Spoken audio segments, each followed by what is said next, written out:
Mantan Bupati Tabanan Niputu Eka Wiryastuti akhirnya dijatuhi hukuman selama 2,5 tahun. Kuasa hukum Eka Wiryastuti Gede Wijakusuma mengatakan Eka sudah dieksekusi ke lapas perempuan di Kerobokan Senin 5 Juni.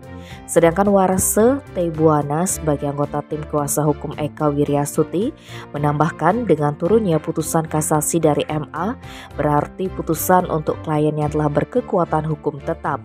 Saat ini Eka Wiryastuti telah menjalani sekitar setengah dari putusan pengadilan tinggi Denpasar yakni 2,5 tahun.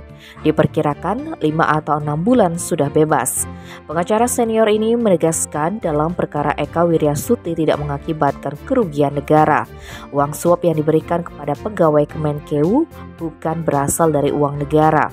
Seperti diketahui di pengadilan Tipikor Denpasar, Eka Wiryastuti divonis 2 tahun penjara. Atas putusan tersebut Eka banding namun oleh majelis hakim Pengadilan Tinggi Denpasar yang diketuai Sumino justru ditambah. Dalam putusannya hakim sepakat menjatuhkan pidana penjara lebih tinggi 6 bulan dibandingkan Pengadilan Tipikor Denpasar. Putusannya jadi 2 tahun dan 6 bulan.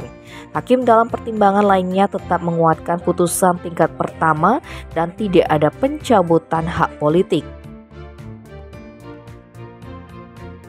Tim Bali Express melaporkan.